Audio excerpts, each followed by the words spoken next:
Hello everyone. Welcome back to the Planet Wisdom. Today, we're delving into the soothing and rejuvenating practice of forest bathing, also known as Shinrin-Yoku. But first, let's understand what forest bathing is and where it comes from. Forest bathing, or Shinrin-Yoku, is a Japanese practice that translates to forest bathing, or taking in the forest atmosphere. It involves immersing oneself in nature, often a forest, with the intention of reaping the physical and mental health benefits that come from the experience. The concept of forest bathing originated in Japan in the 1980s, as a response to increasing urbanization and the recognition that people were becoming more disconnected from nature. The Japanese government even established forest therapy trails to promote this practice.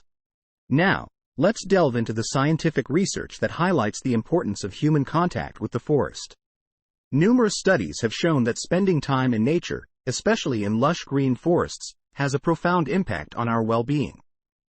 Here are some key findings. Stress reduction.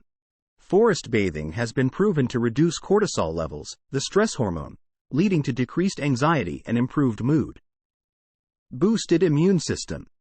Phytoncides, natural compounds found in the forest air and released by trees, like the cypress, increase the activity of natural killer cells, helping our bodies fight off infections and diseases, including cancer. In fact, scientific research indicates that we can experience a 40% increase in our natural killer cells from just walking in the woods. Enhanced mental clarity. Nature fosters relaxation and focus, enhancing cognitive function and creativity. Improved sleep. Exposure to natural light and fresh air during forest bathing can lead to better sleep patterns. Now, forest bathing isn't beneficial only for adults.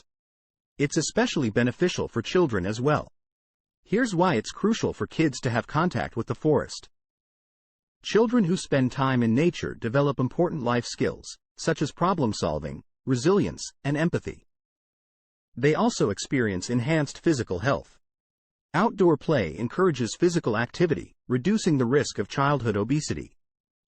Nature provides a peaceful environment for children to unwind and connect with their inner selves, and experiencing the wonders of nature fosters a love and respect for the planet. In fact, children who are deprived from contact with nature are vulnerable to develop nature deficit disorder. Nature deficit disorder, NDD, is the idea that human beings, especially children, are spending less time outdoors and in nature, which can result in a wide range of physical, psychological, and behavioral problems. We're creating environments for kids at school and at home in which they are using fewer and fewer of their senses, that they're down to a couple senses, staring at that screen, using their ears, and mainly their eyes, to allegedly go anywhere in the world through the internet. We're creating an environment in which I believe, by definition, they are less alive. What parent wants their child to be less alive? What teacher wants their students to be less alive? Although NDD is not recognized as an official medical or mental condition, it is a useful term to describe the costs of alienation from nature. The causes of NDD can be attributed to various factors, including parental fears, restricted access to natural areas, and a devaluing of independent play. Not very much research yet on autism, but I can't tell you how many parents have come up to me and said, I read Last Child in the Woods.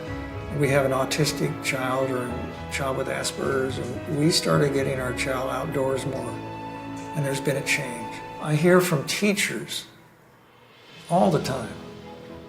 For years now, I've been hearing this. The troublemaker in my class, when I get the class outdoors into nature, the troublemaker becomes the leader. Not just well-behaved, the leader. I hear that over and over again. It raises a question. What are we doing to these kids by keeping them in the classroom all the time, in that cubicle, at that chair, taking test after test after test, canceling recess, canceling field trips, all with this theory we're going to make a better child if we do that to them. But what proportion of the huge increase in the number of kids that are taking stimulants,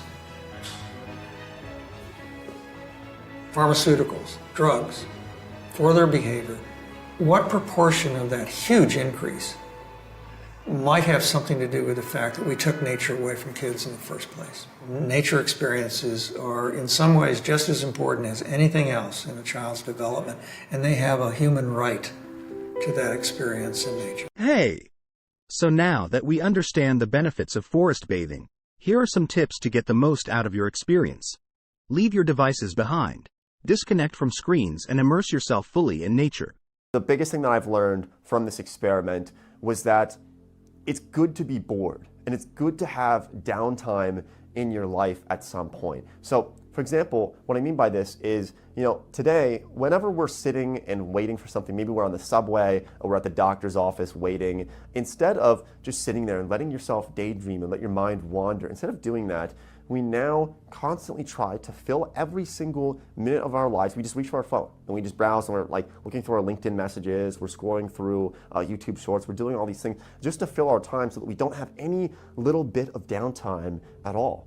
And I think this is a big issue today that a lot of people don't really address or even think about. But I've noticed this myself, that if I don't have any downtime, if I don't have any boredom, and there's no moments for me to have this creative kind of mind wandering, thinking about stuff, I don't really feel good when I don't allow myself to do that. And so this is the biggest thing that I've learned from not having my phone on me, is that it allowed myself to be bored. It allowed myself to have that downtime, and then also to recognize things that maybe I wasn't aware of before, like sitting on the subway. You start to notice things about other people and things you're wow, I never saw that before. How did I never see that before? Well, I was so focused on my phone all the time that I never looked up and looked around and kind of observed everything in the world. I think that it allows you to balance out so that you're not always seeking these little hits of dopamine, but you have that time where it's just kind of relaxed and there's not too much going on. And I think that's good for us. And here is another precious tip. Whenever possible, walk barefoot. Walking barefoot on natural surfaces like soil or grass allows for direct physical contact with the earth, which has a negative charge. This practice, also known as grounding or earthing, has been shown to have various positive effects on the body, such as boosting immunity, strengthening muscles, and improving sleep. Going barefoot is one of the easiest ways to become immediately more aware of the natural environment around you, and it can enhance your connection to nature and promote a sense of mindfulness and appreciation for your surroundings. Walking barefoot allows for proper foot mechanics, kinesthetic awareness, and sensory stimulation. This can help in the development and maintenance of a strong foundation for the body, including adequate range of motion in the foot and ankle joints, as well as strength and stability in the muscles and ligaments of the feet and body. The many possibilities, the array of possibilities that human system carries is lost as you lose contact with the natural element. Especially before you go for dinner or for lunch, especially before that, at least for a half an hour, walk without footwear. Not on this granite, either in the grass or in the mud outside. You will see body being in touch with the earth. When you eat the food that you eat, the way it integrates it is very different. Digestion will anyway happen, but how much you can integrate into the system depends on how much you're in tune with the earth. So even half an hour if you walk, without shoes or footwear, and the body remains in touch with the earth, you will see the elements will function with little more integrity than the way it is right now. If you decide to go for a forest bathing, don't forget to engage your senses. Pay attention to the sights, sounds, smells, and textures of the forest. Take slow, deliberate steps and focus on your breath and surroundings. Finally, find a comfortable place to sit and meditate or simply soak in the atmosphere. So, whether you're an adult looking to distress or a parent wanting to give your children the gift of nature, forest bathing can bring you closer to the natural world and improve your overall well-being. Remember, the forest is not just a place, it's a healer and a friend. Give forest bathing a try and let nature work its magic. Thank you for joining us today. If you enjoyed this video, Please like, subscribe, and share it with your friends.